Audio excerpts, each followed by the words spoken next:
Unfortunately, some funerals stop being about the person who died and start being about the people who showed up with the microphones.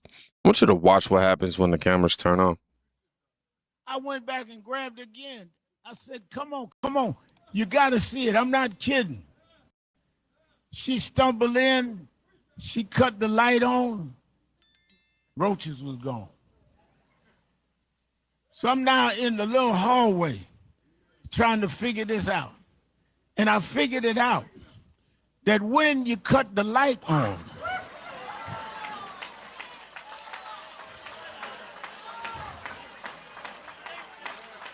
when you cut the light on, the roaches run. I did not come to Mississippi to cause no trouble. I come to cut the light on. You see the BS? Let's see who are the roaches. You said when you turn on the light, the roaches is gone. That's how I feel about y'all. When black people like me shine the light on the crime that's happened in the black community, and black children, young men and women are losing their lives to a bunch of criminals in our community, you run. Y'all run. Like the roaches in your analogy. Whenever black people shine the lights on our wrongdoing to each other, y'all ambulance chasers or race baiters are gone. Y'all run like roaches. That little girl whose parents killed her and poured acid on her body, we shine light on that, y'all gone. Like that. Gone. When? Aiken Liverpool end up dying on a boat around alleged black people. Gone. Roaches. That's y'all. No race betas in sight. When we shine the light on Keanu, who was killed in Harlem,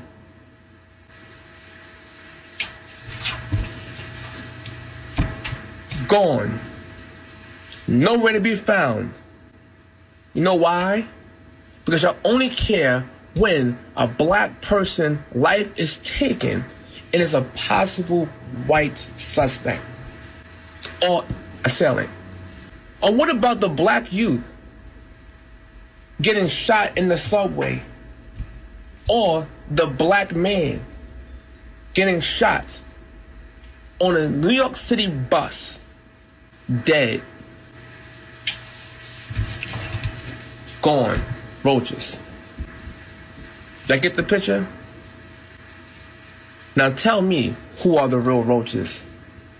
Y'all turned Nolan Wells' funeral service to a racist pep rally. His funeral was supposed to be about the celebration of this kid's life. Good stories from his family members and friends. And y'all just bojacked / Bogart / debowed that funeral service. Al Sharpton and Benjamin Crump. Al Sharpton stood at that boy's funeral and started talking about roaches. Ben Crump is in the background smiling, clapping, laughing like he just heard a good joke. This is what happens when grief gets turned into content. The family is sitting there trying to bury their son, and the most famous voices in the room are still running the same play they've been running for decades. If this was any other community, people would call it disrespectful. When it happens here, half the comments defend it as speaking truth. That double standard is the real story. I'm not only saying we don't want nothing. I want to say right here now, and I'm inspired by who accused us of that I want to put up from National Action Network and me, I want to offer a reward of $50,000 to anybody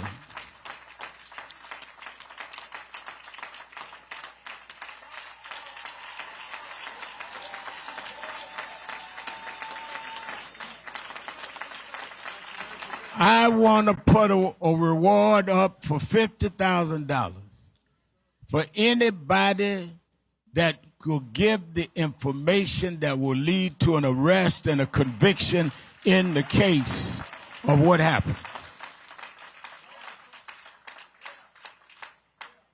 He was not on that island by himself. Somebody saw something and knows something. So I didn't come to make money. I came to give money. Stand up and tell the truth. I just got a text, Christine and Elmer, you know that Tyler Perry said he would pay for the funeral. He must be watching because he said, I'm going to match you and put up $50,000 more. So we putting up $100,000 for anybody that'll come forward. We just want the truth, that's all. Okay, so same day, same podium. Now the reward money comes out. $50,000 from Al Sharpton. Another $50,000 from Tyler Perry has been reported as well. $100,000 for information that still hasn't produced a clear answer. Notice how fast the conversation moves from the actual circumstances of the death to the spectacle of the reward. Of course, the cameras love the number. The crowd claps for the number. But, the question about what actually happened on the boat still sits unanswered. Money has become the substitute for clarity for them. One of the most prominent key details that have been attached to that day is that Cyrus had a weapon. Some people are asking, why did a 14-year-old have a gun in the first place? What would be your response to that? Why do white people gift their children guns at age 3? Why do they take them hunting? A lot of times, as parents, we don't always know what our children have. I can actually say that there was not a gun in my home. That is because I went through everything with my kids. Mm-hmm. So why he had a gun is irrelevant. When he did not point a gun, he did not do any illegal activity with the gun, he was actually running. And like the prosecution said, had they not left their store, they would not have known that Cyrus had a gun on him if that was the case. Wow. Now, we're listening to this mother. And I will say, I just don't understand how that question somehow got directed to white people. Her 14-year-old son had a gun. And when a reporter asks the most basic question in the world, she says the gun is irrelevant because he didn't point it and didn't do anything illegal with it. The answer is more dangerous than the gun itself, right? We've reached a place where a child being armed is treated like a minor detail instead of a crisis. And somehow the people who claim to care most about black children, they always the quietest when that detail gets brushed aside. Organization said that restricting and banning abortion is a tool of that the far right uses to maintain white supremacy. Do you believe that pro-lifers are white supremacists? I believe that reproductive liberty is... No, do you believe that pro-lifers are white supremacists? I will tell you what I believe if you're asking. Yes or no? I can't answer that question, yes or no. I don't think that pro-lifers are white supremacists. Do you? What I think is that reproductive liberty is a right that every woman should enjoy. How many babies in the United States that are aborted are black? About 40% of abortions nationwide are of black babies. Blacks represent about 13% of the population. Does that sound like something a white supremacist would oppose?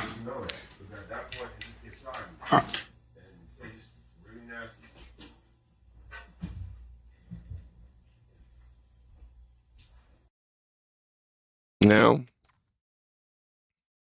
this is just bizarre, right? This man asks a very simple question. Is aborting black babies something a white supremacist would oppose?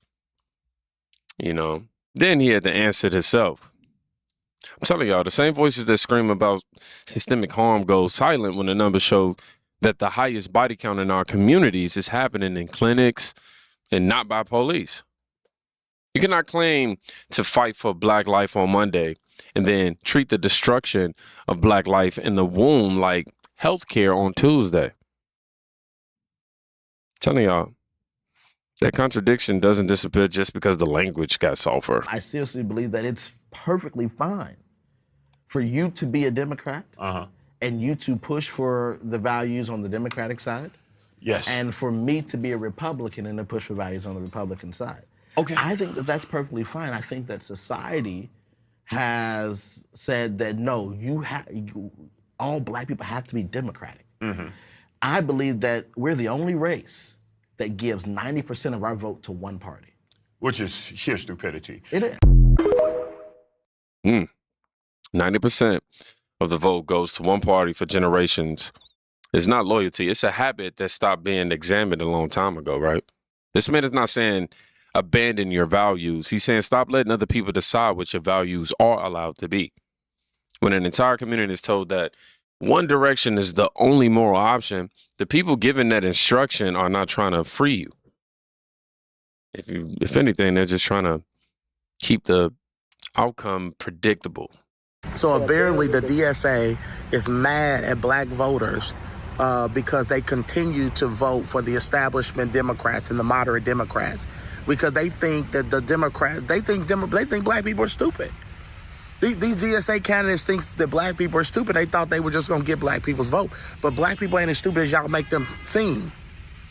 They already know that the DSA ain't got their back. They already know the DSA gonna put radical Muslims in places of power. They already know that these communists and socialists don't have anything in the best interest of the Black community. Let's talk about the fact that they primaried one of the top Hispanic leaders in New York, who's over the Hispanic caucus for New York.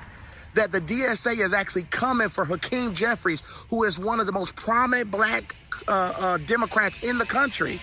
So most Black people are not gonna support DSA candidates because we already know that they already know y'all ain't got their best interests. I don't like Democrats. I don't like that Black people vote Democrat mostly. But I know one thing: they definitely ain't gonna vote for the DSA because they know the DSA don't care about them. They know the DSA is trying to replace Black people with these radical Muslim candidates. The DSA is a radical Muslim movement, a communist Muslim movement that wants to put everybody in power that hates Jews and hates and is Muslim. Look at all the candidates they put up. Most of them are Muslim. All around the country, the DSA is endorsing these radical atheistic Muslim candidates, and none of them are really Black except the one in Washington, D.C. Most of the candidates they are putting up are not Black candidates, and they are not trying to recruit Black candidates. So they already know, the Black people already know the game. The DSA wants to destroy the Supreme Court. They want to destroy the abolished prisons. The Black people don't want prisons abolished. They live in these crazy neighborhoods. Can you imagine if you abolish prisons and then let all them criminals come back to the neighborhoods that Black Americans live in? They know that stuff is crazy. They know the stuff these DSA candidates say is nuts and insane. Only white liberals are voting for these nutcases because they don't have to live in the communities that are affected by these radical policies.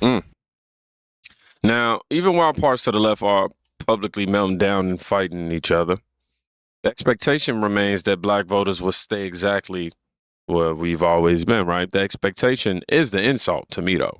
It assumes that no amount of failure, no amount of broken cities, no amount of cultural decay will ever be enough to make people reconsider.